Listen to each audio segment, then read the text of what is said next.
Welcome everyone. Last lecture we start our second one, process engineering. We are completed the process engineering. Then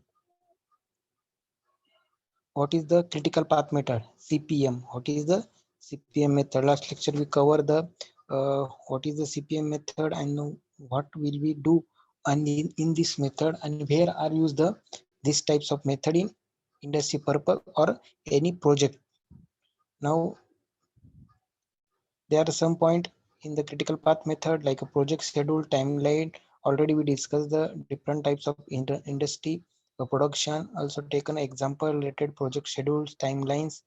Okay, setting project milestone and how to planning scheduling and controlling the your activity related your production.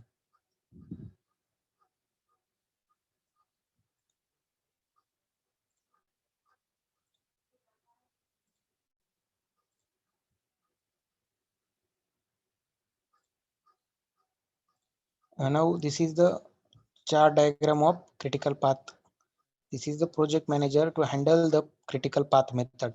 Now this is the different types of groups like A, B, C, D, E. This is your already we take an example related to your R&D department, research and development department. What are doing that research and development department are distribute the work from every person to given a time to deadline to achieve the target of given production. Suppose आपण बघितलं होतं की R&D department मध्ये एक तुमचा एक department असतं त्याच्यामध्ये त्याच्यामध्ये different types of work divide केलेले असतात. प्रत्येकाला डिफरंट टाइप्स ऑफ वर्क दिलेलं असतं.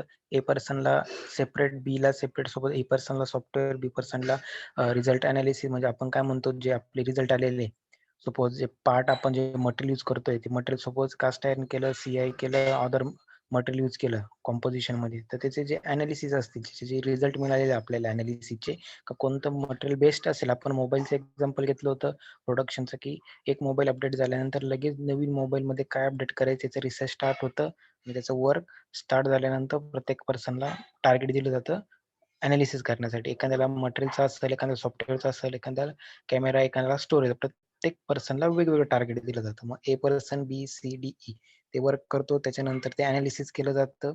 ए अनालिसिस एफ करतो, एफचं जी, जीचं ई. ओके, ते क्रॉस चेक केलं जातं. This is the critical path method.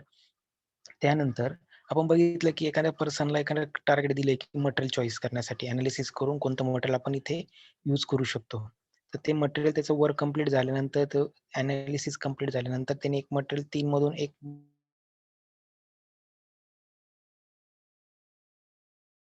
ते यूज करू शकतो. ओके, त्याची कॉस्ट पण कमी, क्वालिटी पण आहे आणि कस्टमर सॅटिस्फॅक्शन पण आहे.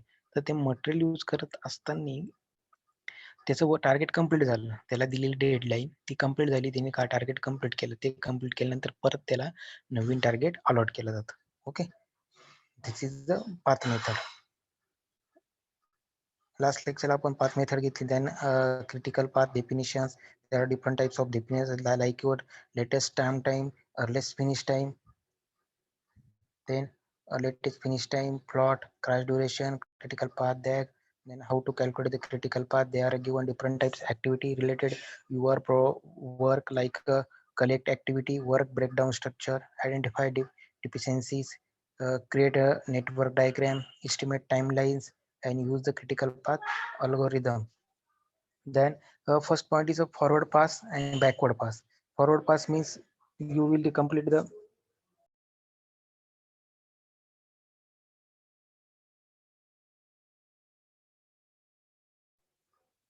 forward pass. Forward pass the use the network diagram and the duration for of each activity to determine the earliest start time and earliest finish time. Okay, this is the given two different times like your start time and earliest time. Means suppose तुम्ही तुम्हाला एक start time दिलेला आहे आणि एक end time दिलेला आहे. ते वर्क तुम्ही एक्झाम्पल दिलं, तुम्हाला मटेरियल चॉईस साठी टार्गेट दिलं, तुम्ही ते कंप्लीट केलं. ते कंप्लीट केल्यानंतर तुम्हाला नेक्स्ट टार्गेट दिलं जातं. म्हणजे तुम्ही जे टार्गेट दिलंय ते कंप्लीट करून नेक्स्ट टार्गेट कंप्लीट करून ते तुमच्या प्रोजेक्ट मॅनेजरला तुम्ही फॉरवर्ड करता की दिलेली डेडलाईन मध्ये टार्गेट कंप्लीट केलेलं आहे. ओके, हे अनालिसिस कंप्लीट झाले, लगेच तुम्हाला नेक्स्ट टार्गेट दिलं मीन्स तुमचं एक टार्गेट कम्प्लीट झालं ते फॉरवर्ड पास केलं जातं आणि परत बॅकवर्ड परत नवीन टार्गेट घेऊन new activity will be start from latest finish means लगेच दिलेली ऍक्टिव्हिटी तुम्ही कम्प्लीट केली जाते that is the backward pass and forward pass. Now identify the float of each activity. The float is the length of time any activity can be delay without increasing the total project completion time. Since the critical path has no float formula reveal the critical path. Okay. Float of each activity means delay without any increase in total time. म्हणजे time जो दिलेला आहे मी तुम्हाला example दिलं होतं मंगल यांचा जो movie होता त्याच्यामध्ये एक डिले त्यांना टाइम दिला होता की त्यांना जी डेट दिलेली 5 डिसेंबर दिली तर त्याच दिवशी त्यांना लॉन्च करायचं. का लॉन्च करायचं त्याला फॅक्टर असतात. त्या दिवशी लॉन्च केल्यामुळे ते काही तुमचे जे अनालिसिस असतील जे फॅक्टर असतील का जो आपला सॅटेलाइट येतो मंगळावर त्या टाइम मध्ये पोहोचू शकतो. काही क्लायमेट रिलेटेड अनालिसिस असतील काही क्रिटिकल पाथ असतील का तो जर त्या तारखेला लॉन्च नाही केला तर काही क्रिटिकल कंडिशन ऍक्टिव्हिटी तिथे होऊ शकतात. म्हणजे काही कंडिशन डिपेंड असतात त्याच्यानुसार आपण ते वर्क असतं ते वर्क करत असतो आणि ते ऍक्टिव्हिटी आपल्या त्यामुळे आपण ते डेडलाईन दिली असते. Than identify the critical path. The critical with zero float makeup the critical path. Suppose एखादा मशीन आपण रेडी केली न्यू प्रोडक्शन नवीन मशीन आपण लॉन्च करतोय किंवा व्हेकल लॉन्च करतोय त्याची पूर्णपणे टेस्ट केली जाते. टेस्ट याच्यासाठी केली जाते काही क्रिटिकल कंडिशन त्याच्यामध्ये इन्व्हॉल्व असतात. काही हिटिंग प्रॉब्लेम असेल कारचा सपोज कंट्रोल असेल स्पीडला कंट्रोल किंवा ब्रेक सिस्टीम क्लच सिस्टीम कोणते प्रॉब्लेम क्रिएशन होऊ शकतो त्यासाठी ती अनालिसिस केली जाते. यांच्या क्रिटिकल असतात क्रिटिकल पाथ म्हणजे तुमच्या ज्या क्रिटिकल ऍक्टिव्हिटी असतात त्या अनालिसिस करून शॉर्ट आउट केल्या जातात. त्यानंतर reverse during execution continues to update the critical path network diagram as you go throughout the execution phase. Then also we taken the what is the critical path software. Also we discuss the different types of software like your ANSYS software, AutoCAD, okay, CAD/CAM, Pro-V. This is the different types of software for using the critical path analysis. Why we are using these types of software? This is the benefit for critical software is quick calculation, save time and effort. आपण बघितलं होतं की आपण जर draw जर केलं म्हटलं तर आपल्याला मटेरियल फेलियर कुठे होतं ते अनालिसिस करता येणार नाही बाय हँड. पण सॉफ्टवेअर केलं तर सॉफ्टवेअर डायरेक्टली तिथे इंडिकेट करतं की एवढा लोड अप्लाय केल्यानंतर इथे मेटल ब्रेक होईल इथे हे मटेरियल यूज केलं पाहिजे ते इंडिकेट करतं. कलर कोड मध्ये इंडिकेट करतं. रेड आला तर ब्रेक लाईन येते एवढा लोड एक्सटेंड करू शकत नाही किंवा जास्त लोड केल्यानंतर इथे ब्रेक पॉईंट येतो. म्हणजे ते सॉफ्टवेअर इंडिकेट करतं की डिझाईन करत असताना कोणकोणत्या फॅक्टर आणि कंडिशन त्याला डिझायरेबल असतं. Okay.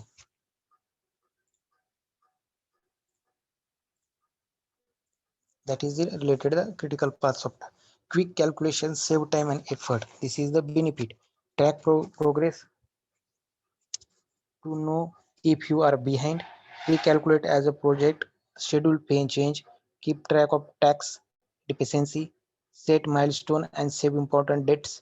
Get enlightening dates when planning tasks. Create schedule baseline of project variance. This is the benefit of using the critical path software, and this is the must have feature of critical path software. Indicate the different types of work with date. See here इथे तुम्हाला date दिलेल्या date नुसार ते time तुमचा असेल ते तुमचं work इथे इंडिकेट करतं. Now this is the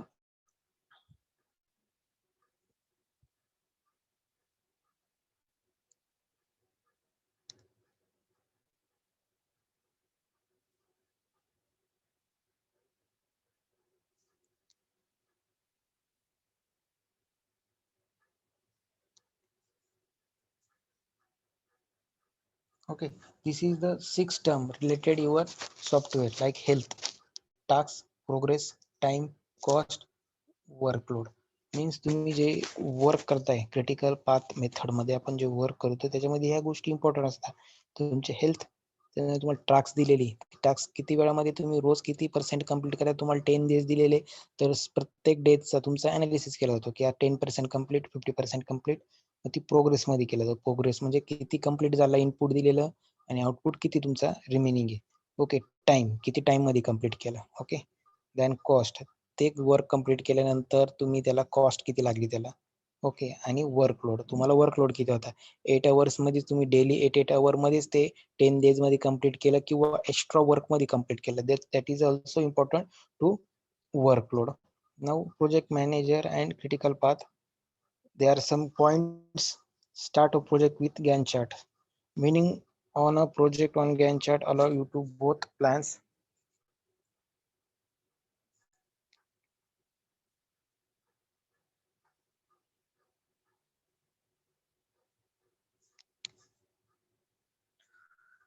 both plan allow to both plans and schedule in a one place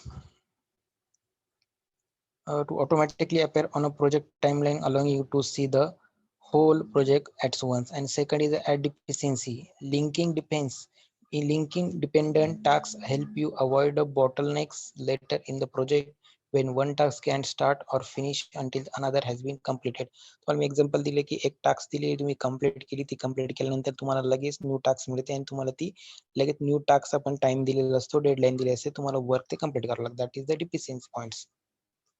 Set the project baseline. The setting baseline is possible when you have finished making your project schedule, complete your deadline and cost.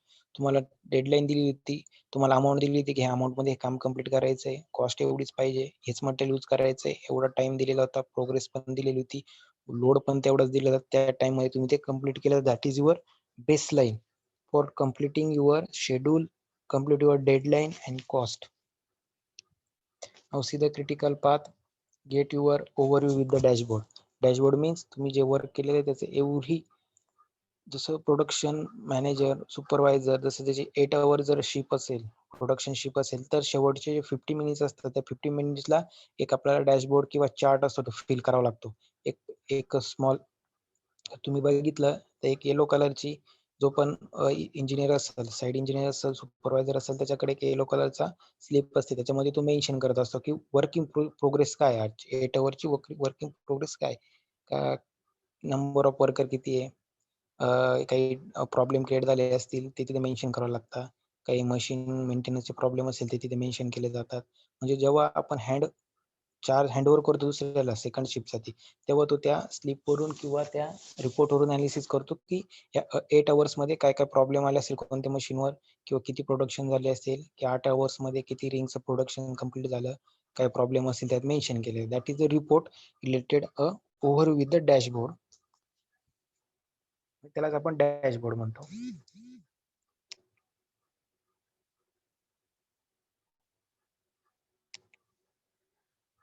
Now, next point, report in progress. This is same as compared to your dashboard, right? Progress means like your status, cost, which types of work are related in production, maintenance, okay. आणि target म्हणजे तुम्हाला सांगितलं मी, maintenance असेल, machine असेल, worker related असेल, target related असेल किंवा cost related असेल, मेंटेनन्स रिलेटेड ज्या पण प्रोग्रेस असेल त्या एक चार्ट असतो, त्या चार्टवर राईट डाऊन केला जातो. Now the how to critical path useful PRT method. Last lecture we discussed what is the PRT method, how critical path helps scheduling, critical path method benefits, the finding the critical path useful to the project manager used to make the better time estimate, and then time is always waiting heavy on project, and the critical path allow you to see the which of the project tasks are not absolutely necessary. म्हणजे suppose 10 task दिलेला, 10 task मध्ये 6 task important असतात, 4 task आपण analysis करत असतो.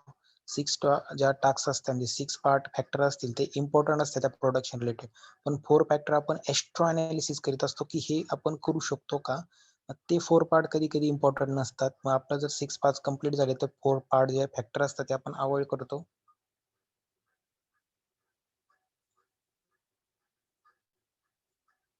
Okay, ते 4 part आपण neglect करतो आणि जे 6 इम्पॉर्टंट पार्ट आहे त्याच्यावर फोकस केलं जातं आणि त्या 6 पार्ट रिलेटेड तुमचा प्रोडक्ट असेल ते प्रोडक्टचं प्रोडक्शन स्टार्ट केलं जातं in a critical path method.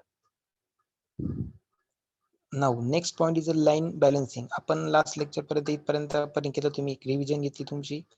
तर next point is a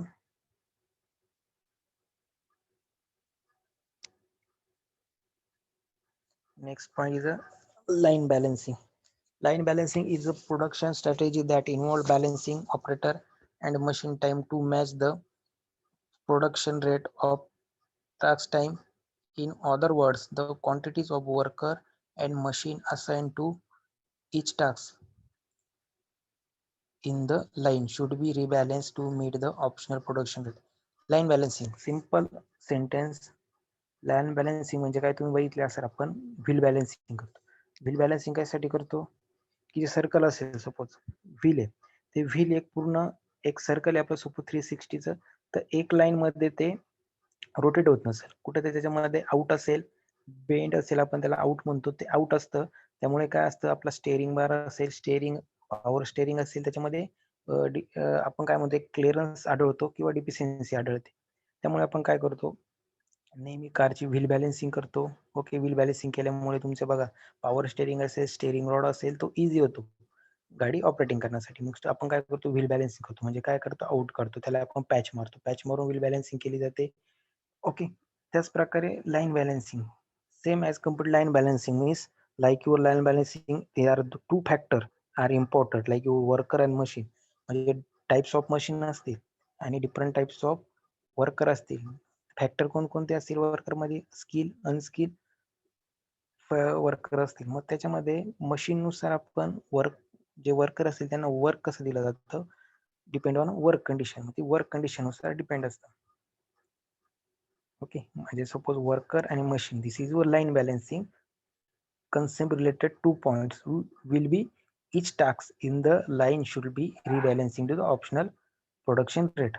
Okay, now line balancing operate under the two circumstances.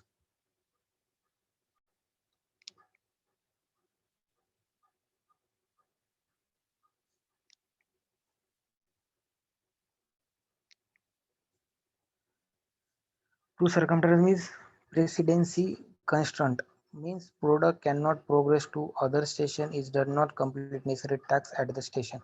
Suppose दोन types of port station means unit असतील, एका युनिट मध्ये जर प्रोडक्शन कम्प्लीट होत असेल, एका युनिट मध्ये कम्प्लीट होत नसेल, तर ती टास्क कशी कंप्लीट करता येईल त्या प्रोडक्शन मध्ये, that is the precedence constraint means it should be not across other station because certain part need to perform before their activities.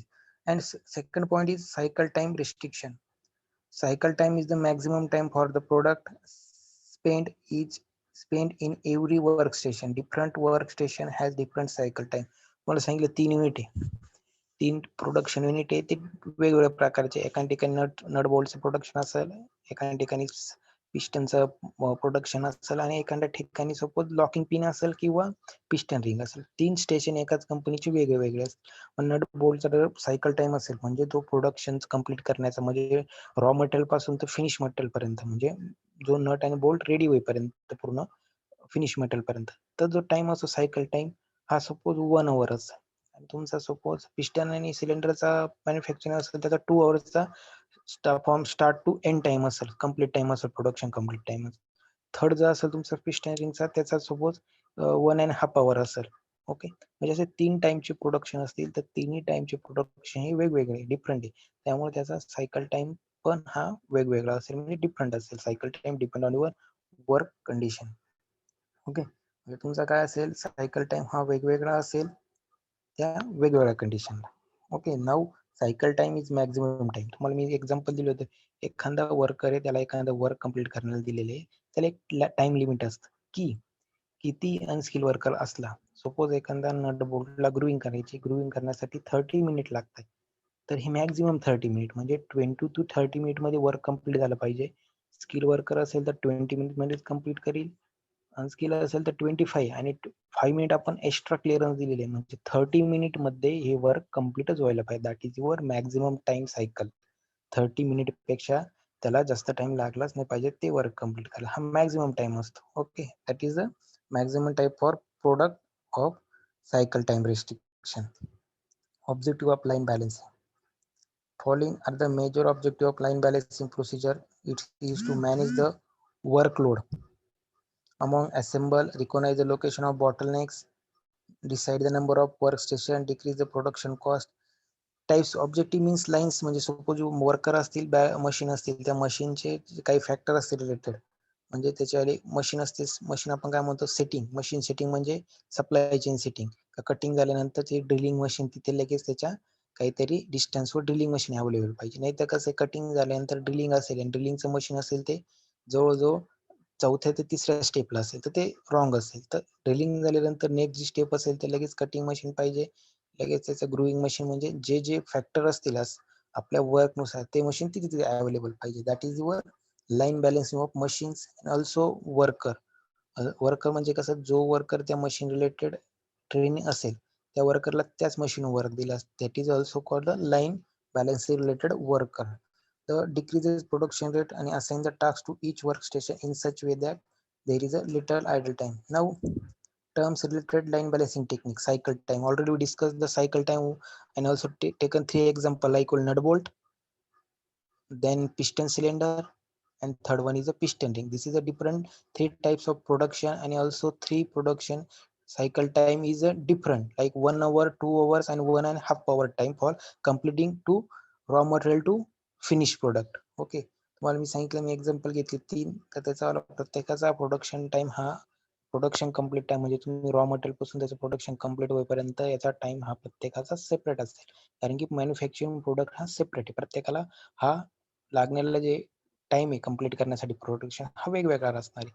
काही 1 अवर्स असतील, 2 अवर्स असतील, काही ना 1.5 अवर असेल. म्हणजे cycle time depend on your work condition.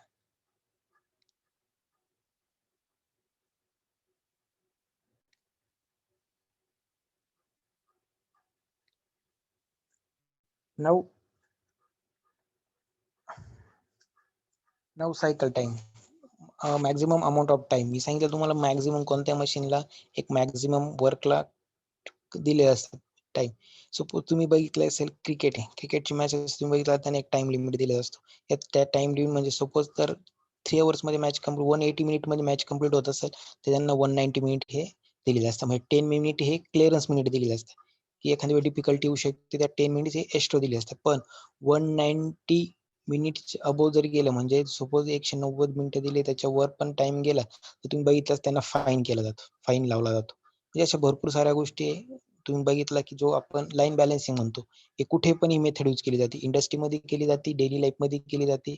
Okay, म्हणजे ती line balancing technique ही आपण बघितली इंडस्ट्रीला प्रोडक्शन लाईनवर इम्पॉर्टंट असते. म्हणजे मशीन वर्क दिलेलं, ते मशीनवर एखादं वर्क 30 मिनिट मध्ये कम्प्लीट व्हायला पाहिजे, तर ते 20 मिनिट मध्येच कम्प्लीट होत असतं, पण 10 मिनिट हे एक्स्ट्रा ऍड करून दिलेलं असतं, की जास्तीत जास्त आपण पकड की क्लिअरन्स टाइम दिलेला असतो 30 मिनिट मध्ये, ते मॅक्झिमम टाइम दिलेला असतो ते वर्क कम्प्लीट व्हायला पाहिजे. Okay, that is also cycle time and maximum time to the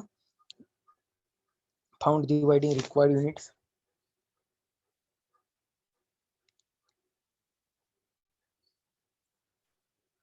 Required units available for the per day. This is the time production time available per day. This is the time expressed in a minute between two simultaneous production coming end of production line, and that it is the precise indicator to signify how to line is currently set up to run.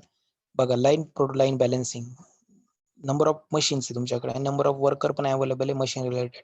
तर तुमचं production suppose machine तुमच्याकडे available worker तेवढ्या available, ती line balancing म्हणजे ते worker suppose तुमचं जी target आहे 650 रिंगचं target किंवा नट बोल्टचं टार्गेट ते कम्प्लीटच झालं पाहिजे, कारण की तुमची लाईन ही कम्प्लीट आहे. तुमच्याकडे मशीन पण अवेलेबल आहे, इलेक्ट्रिसिटी अवेलेबल आहे, रॉ मटेरियल अवेलेबल आहे, तुमच्याकडे सपोज आपले वर्कर पण तेवढे अवेलेबल आहेत. तर ते तुमचं जे वर्क असेल that work be precise to complete the cycle time of consideration of entire production quantity. जे production quantity ती complete झाली पाहिजे, that is your cycle time.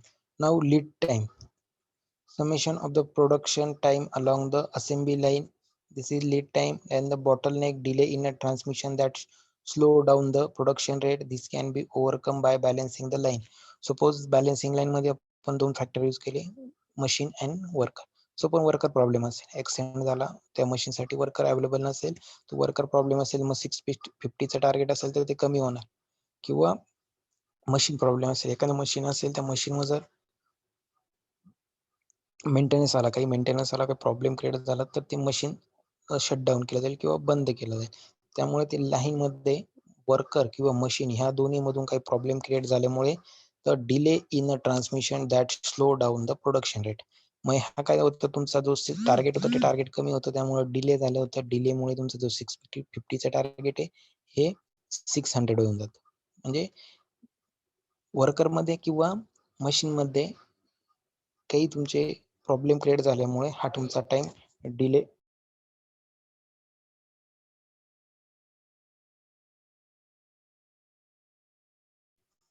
Okay, that is a delay time or bottleneck time. No task precedency.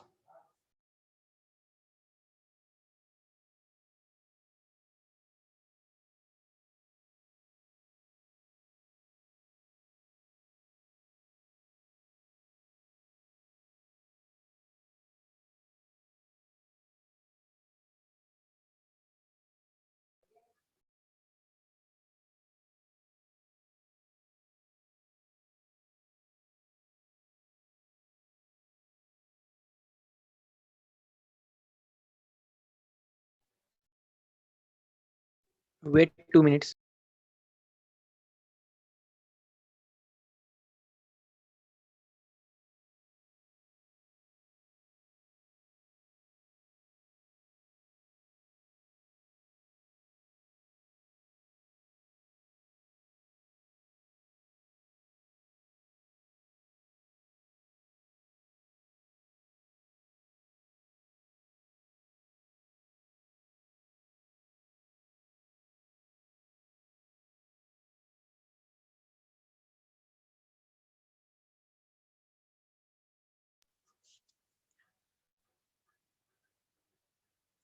Okay, this is the tax presidency. Now idle time, the period when system.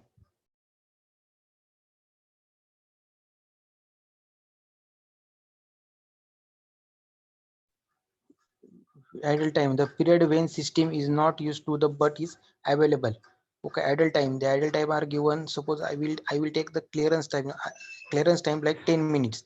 Your work complete in 20 minutes, but we only taken a clearance time more 10 minutes, means 30 minutes. This is all idle time. The productivity define as a ratio of output over input. Productivity depends on a several factors such as worker skill, job method, and machine. Suppose तुमची companies productivity कशी वाढू शकतो, depend on the different factors like your worker skill depend, job methods and machine use.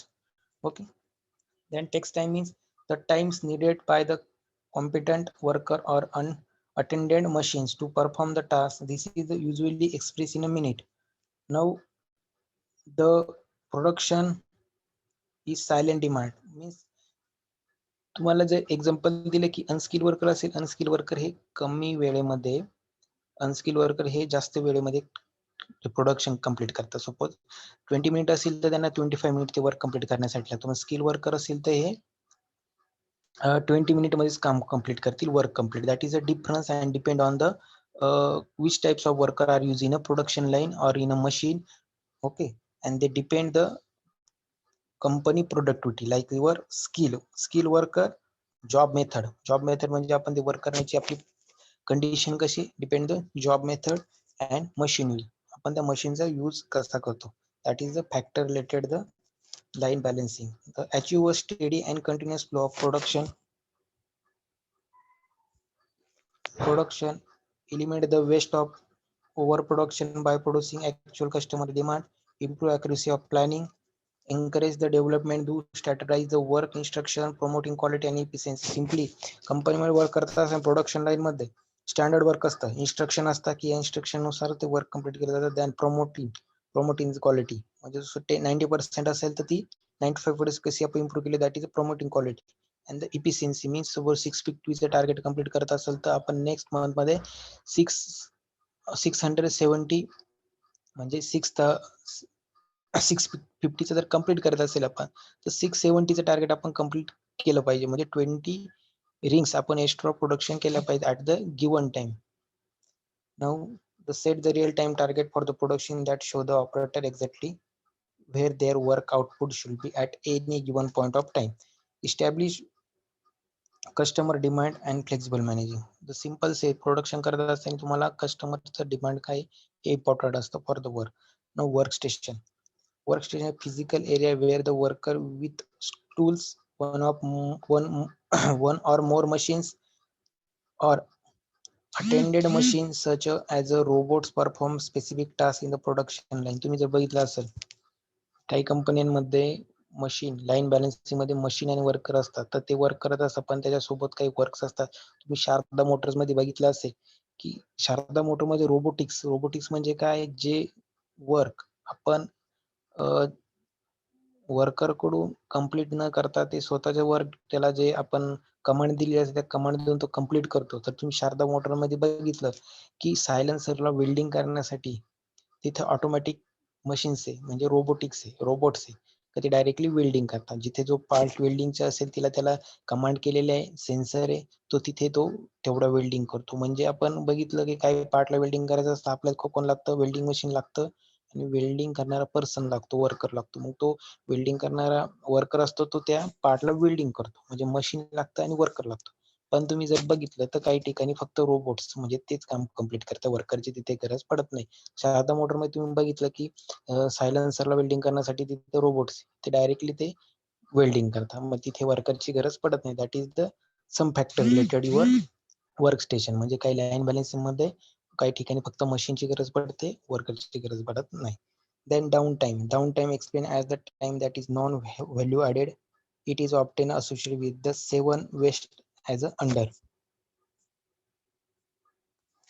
Now defect. Defect is a direct cost of economy.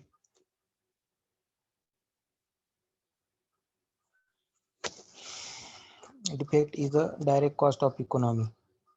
Overproduction, one of the several wastage, discover a smooth flow of good in service which may lead to unnecessary lead and storage time. It will lead to defect which cannot be detected earlier that the product and may be deterred. So over production suppose काही time दिलेला आहे, time मध्ये complete नाही झालं, काही problem create झाला, तो problem जर सॉल्व्ह झाला नाही, तो ओव्हर प्रोडक्शन. म्हणजे जर 8 डे म्हणजे सपोज आज आपल्याला 650चं टार्गेट होतं, ते कंप्लीट नाही झाले, नेक्स्ट डे पण 650 कंप्लीट नाही झाला, थर्ड डे पण नाही झाला, फोर्थ डे, असे जर 5 डेज मध्ये जर टार्गेट कंप्लीट झालं नाही, तर ओव्हर प्रोडक्शन म्हणजे तुम्हाला जे पिस्टन रिंगचं टार्गेट कंप्लीट झालं नसेल 5 डेजचं, ते तुम्हाला कंप्लीट करावं लागतं. That is the overload, means overload production. Waiting, it occurs when the goods are not moving or being worked on. It affect both goods and workforce when the waiting time should be used for the value added activities such as training and maintenance. Waiting time for the untrainee worker असेल त्यांना आपण time limit दिले असतं 3 months 4 months for the taken a experience related machine and taken a skill related this production और दिस work. म्हणजे जे पण work असेल त्या वर्क रिलेटेड त्याला एक्सपिरियन्स घ्यावा लागतो, किंवा त्याला त्या गोष्टीची इन्फॉर्मेशन कलेक्ट करावी लागते आणि त्यानंतर तो 2 ते 3 मंथ त्याला प्रॅक्टिस केल्यानंतर तो त्या मशीनवर वर्क करण्यासाठी कॅपेबल होतो. Okay, that is the times for the waiting. Now transportation, any movement in factory can be consider as waste. Double handling and excessive movement are likely to cause damage and deterioration with the distance of communication between process proportional to time taken. It can It's take to feedback report of the poor quality and need the correction action. Transportation, suppose एखादं production हे तुम्ही production complete केलं, 100 nut बोल्टचं production complete झालं, त्यात complete झाल्यानंतर 20 nut bolts मध्ये error असतं, म्हणजे क्वालिटीमध्ये डिफेक्ट आढळतो. मग ते प्रॉब्लेम डिफेक्ट आढळल्यानंतर says it takes to feedback report. तुम्ही जेव्हा एखादं प्रोडक्ट एखाद्या कस्टमरला देता, तर कस्टमरला दिल्यानंतर तुम्हाला त्याचा फीडबॅक मिळतो, काही दिवसानंतर फीडबॅक मिळतो की जो मटेरियल यूज केला आपण, सपोज एक कोणते पण पार्ट आपण विकत घेतला, त्याची वॉरंटी असते 1 year 2 years 3 years, किंवा काही पार्ट आपण विकत घेतल्यानंतर यूज करतो, यूज केल्यानंतर तो कस्टमर आपण त्या पर्सनला फीडबॅक देत असतो की तो पार्ट घेतला, तो पार्ट आम्हाला क्वालिटी खूप चांगली होती, त्याच्याला बेटर रिस्पॉन्स. तुम्ही मोबाईल घेतल्यानंतर यूज केल्यानंतर तुम्ही जसा साईडला जो मोबाईलचा ब्रँड असेल त्या ब्रँडच्या साईडला फीडबॅक देता की camera is good, storage is good, जो मोबाईलचा असेल प्रोसेसर इज ऑल्सो गुड, जो हँग होत असेल किंवा camera quality is better as compare to other mobile, असं तुम्ही ते मेन्शन करता आणि ते रिव्ह्यू जनरेट होतं. That is a feedback. तसंच तो फीडबॅक दिला जातो आणि त्याच्यानुसार ज्या ज्या पॉईंटवर डिफिकल्टी असेल, फेलियर म्हणजे काही अनालिसिस केलं जातं. मग 100 रिव्ह्यू घेतले जातात, 100 रिव्ह्यू मध्ये 70 ते 80% कोणत्या पॉईंटवर फोकस केलंय, कॅमेरा बॅड असेल किंवा बॅड स्टोरेज किंवा रॅम प्रोसेसर प्रॉब्लेम, मग त्या गोष्टी अनालिसिस केल्या जातात, रिसर्च केलं जातं आणि ते करेक्शन केलं जातं. That is the feedback report of poor quality and need correction action. मग त्या गोष्टीवर ते रिव्ह्यू बघून की जे कस्टमर आहे त्यांचा कशात जास्त प्रॉब्लेम आलेला आहे, कोणत्या 70% म्हणजे 10 लोकांमधून 7 लोक जर कॅमेरा बॅड असेल, प्रोसेसर बॅड असेल, तर त्याच्यावर वर्क केलं जातं आणि करेक्शन केलं जातं. That is the need correction action. Now unnecessary inventory. The problem will extra inventory will be increase the lead time, preventing quick identification of problems, increasing space, significant storage cost wasted, which the absolutely lower the competitive of the organizer of value system. Unnecessary inventory बघितलं असेल tense काही गोष्टी अशा असतात की त्या necessary नसतात production time मध्ये, पण कधी कधी सपोज स्पेअर पार्ट, सपोज तुम्ही बाईक किंवा फोर व्हीलर घेत, त्याच्यामध्ये तुम्हाला किट दिलेलं असतं, स्पेअरचं किट दिलेलं असतं, तुम्हाला किंवा जॉक दिलेला असतो, या दिलेला असतो तुम्हाला. त्या टायमिंगला गरज नसते. जेव्हा तुम्ही व्हेकल घेतला तेव्हा तुम्हाला 6 मंथ, 8 मंथ, 1 इयर त्याची गरज नसते. पण जेव्हा गाडीचा मेंटेनन्स स्टार्ट होतो तेव्हा तुम्हाला त्या पार्ट्स, तुम्ही जर अनालिसिस केलं की टू व्हीलर घेतली किंवा फोर व्हीलर घेतली, त्याच्यामध्ये किट दिलेलं असतं, तुमचे जॉक असेल किंवा स्पेअर पार्ट असतील, त्याचा यूज आपण जास्तीत जास्त 1 इयर